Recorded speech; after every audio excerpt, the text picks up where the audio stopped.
running. Let's talk about running 1,000 Ks over a period of 20 days to raise $1 million for an incredible cause. Research into stillbirth. It's the brainchild of Michelle and Tim, who will join us here in the studio right now. You can watch them along on the Foodland Supermarkets Facebook and YouTube live stream. Michelle will be running. Tim has been doing a lot of the legwork behind the scenes, I know, having just spoken to him about raising money and getting support on board. Good morning to you both. This is a fantastic cause, a remarkable initiative. Take us back to where this came from, where the idea for this came from, because I know you guys suffered an awful tragedy some 20 years ago. Yeah, well, it probably came from running has been therapy for me since we lost our daughter Celeste 23 years ago, and I always thought, I mean, the stillbirth statistics haven't changed in over 2 decades.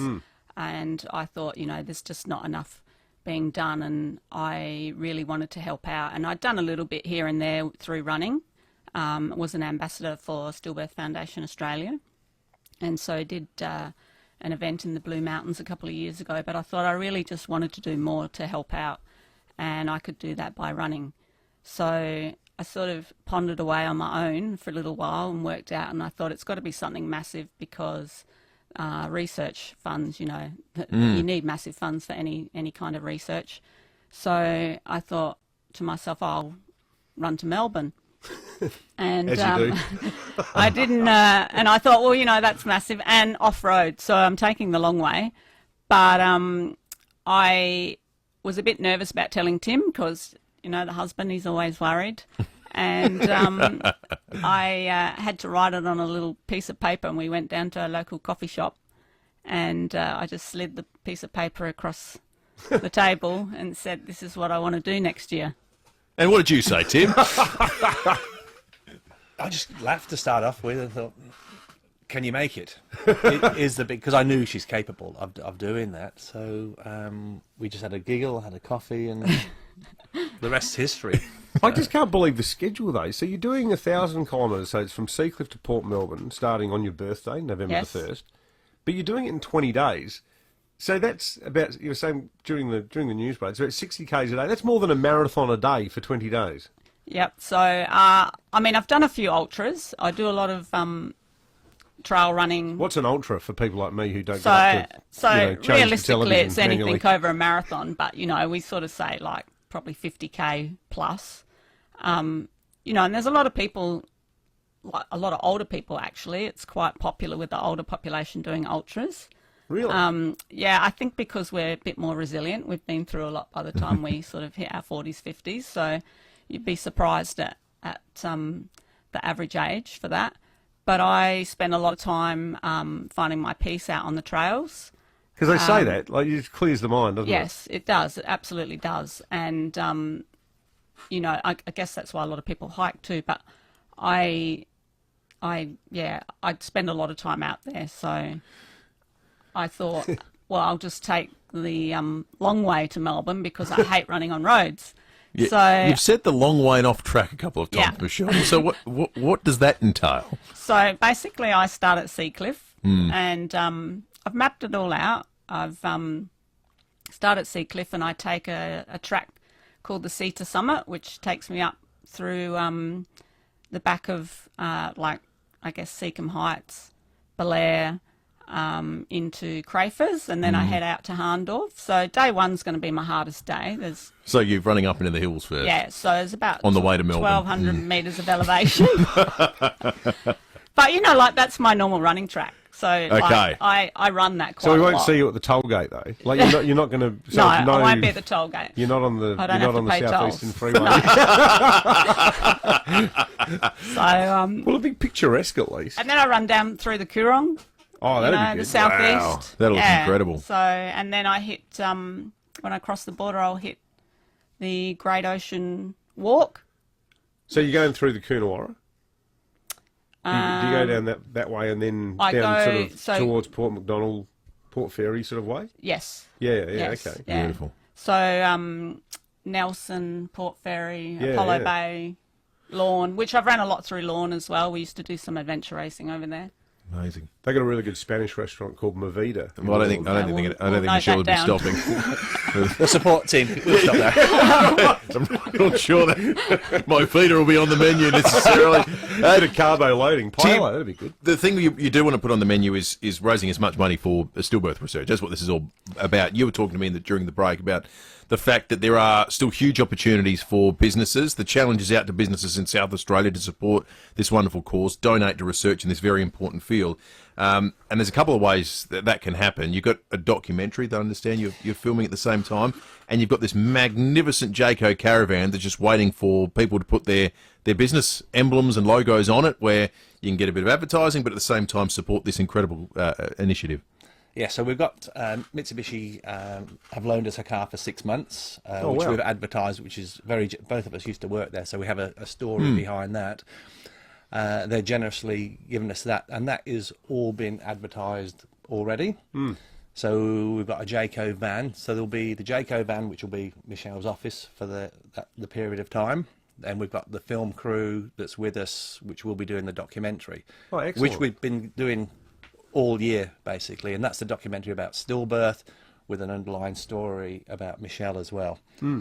So, the costs behind that, it's probably about $120,000 that we need to make this documentary, which is about education as well. We're going to have events on the way, so we're going to stop at all the communities. So every time we stop, we're going to stop and involve a community to do some awareness as well on the way, some fundraising. Do you think is it something that doesn't get talked about enough? Because I know from just thinking through friendship groups and family and stuff, like it's 6 babies are stillborn every day. Absolutely. In Australia, and it's affected so many more people than you'd think it has, hasn't it? When we lost our daughter Celeste, you actually feel like you're quite alone. Like you've joined this club, but you don't actually realise how big the club is. Yeah, yeah. And it's not a club you want to join, but it is very silent. I didn't know anyone at the time. Yeah. And it's not till later that you start to learn. Like you might just mention it in passing, and you'll start to learn that such and such as mother had a stillborn baby, and it's not like it's taboo, but it's people are uncomfortable hearing about it. So I sort of went through probably the first 10 years not talking about it much at all, because I didn't want to make other people feel uncomfortable. Because people didn't. I mean, part of the biggest thing that we want to do is raise that awareness, make it easier for people to talk about it, which is already happening. We're seeing those effects through what we've been doing. We've even had friends, who are in their 60s, and they've mentioned what I'm doing to their mother, and their mother has for the first time told them that they had a brother or sister that was stillborn.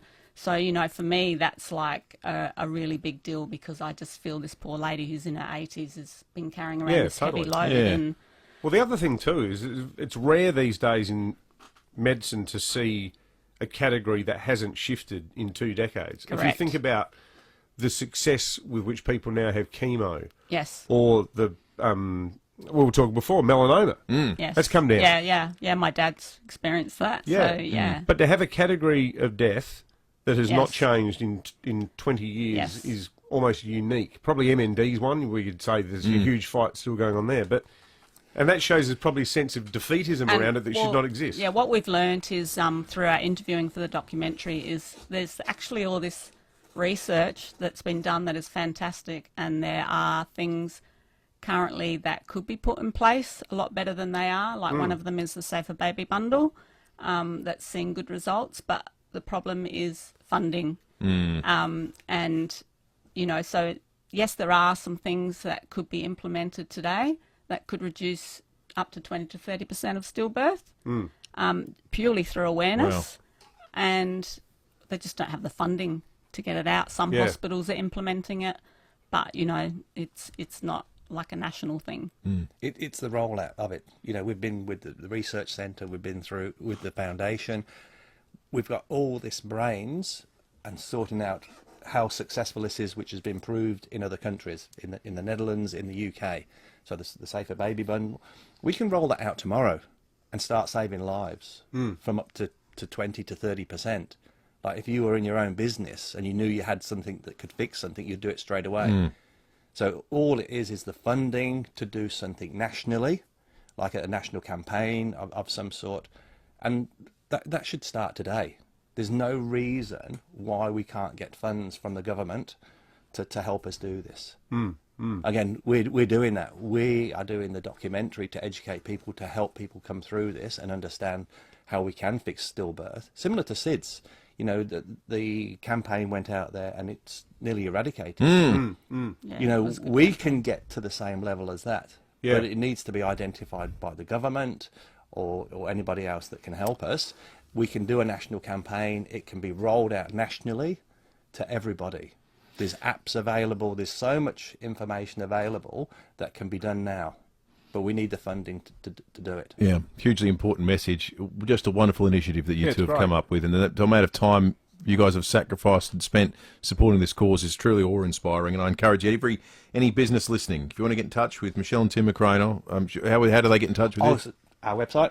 www.stillrunning.com.au. Still running. It's easy to Same remember. again. Stillrunning. My son came up with that. Stillrunning.com.au. And everything is there. The donations, the story, Michelle's blog. You know, it's... One thing we are good at here is raising money. We do it every year through the Undy Drive. So to any business listening as well, you know the drill, folks. Unfettered and lavish plugs await. If you chip in, right. we'll be singing your praises on air tomorrow. Yep, exactly So hop to right. it. Good on Thanks, you. guys. We'll be following your journey, Michelle. Look, all the best Cheers. with it. Thanks. Thank you. Thank you so much. Lovely to meet you. Thanks.